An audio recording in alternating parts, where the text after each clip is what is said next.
দিদিতেই আস্থা। বিজেপিকে উৎখাত করতে তৃণমূলে যোগ দিলেন রাজ্য যুব কংগ্রেস সভাপতি আজহার মল্লিক। বুধবার দুপুরে তৃণমূল ভবনে মন্ত্রী অরূপ বিশ্বাস তার হাতে দলীয় পতাকা তুলে দেন।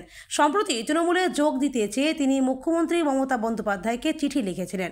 সেখানে তিনি জানিয়েছিলেন রাহুল গান্ধী নন, একমাত্র মমতাই পারবেন বিজেপিকে উৎখাত করতে।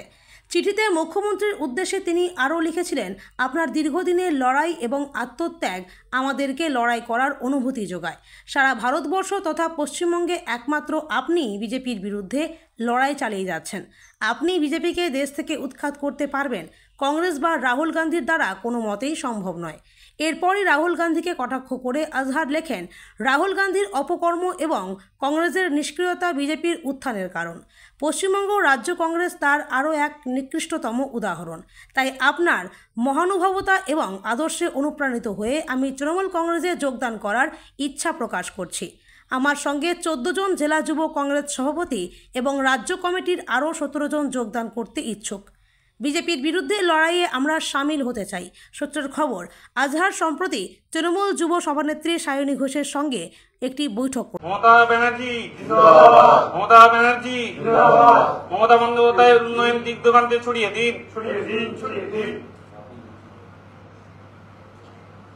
আপনারা জানেন, আজকে যেভাবে ইন্ডিয়া জোট যেভাবে আরএসএস এর বিরুদ্ধে বিজেপির বিরুদ্ধে লড়াই করছে, পশ্চিমবাংলায় যাকে বর্তমানে প্রদেশ কংগ্রেস সভাপতি করেছে, সে কোনোদিন বুথে জিতেনি। আপনি খোঁজ নিয়ে দেখুন, কোনোদিন বুথে জিতেনি। লোকসভায় কাউন্সিলর, এমএলএ, এমপি তো পরের কথা।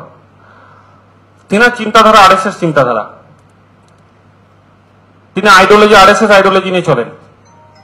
তাই এই আরএসএস আইডিওলজি নিয়ে একদমই চলা যাবে না। তাই আমরা মমতা বন্দ্যোপাধ্যায়ের উন্নয়ন কর্মযজ্ঞে আমরা সকলে মিলে সামিল হতে চাই।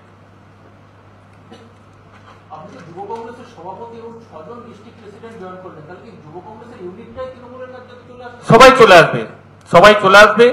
এখন যারা বাইরে বাইরে আছে তারা, আমি নিজে সকলকে ডাকিনি, সব জেলায় জেলায় আমি দেখতে পাবেন। আগামী 1 সপ্তাহ 10 দিনের মধ্যে নদিয়াতে আমাদের মনসুর ওয়ার্কিং প্রেসিডেন্ট ওর নেতৃত্বে এবং পঞ্চায়েতের 20 জন সদস্য নিয়ে আমরা স্যারের কাছে ডেট নেব। আগামী 10 দিনের মধ্যে স্যার আমাদেরকে ডেট দিলে 5-7 হাজার লোক নিয়ে আমরা কৃষ্ণনগরে জয়েন করাবো। না, কখনোই না। এখানে একমাত্র বিজেপির বিরুদ্ধে, শুধু বাংলা নয়, ভারতবর্ষের একটাই মুখ, তার নাম মমতা বন্দ্যোপাধ্যায়। আমরা চাই মমতা বন্দ্যোপাধ্যায়কে যদি সামনে রেখে লড়াই যেত 2024-এ, তাহলে আজকে বিজেপি নামক শক্তি ভারতবর্ষে রাজ করতো না, ইন্ডিয়া গভর্নমেন্ট হতো।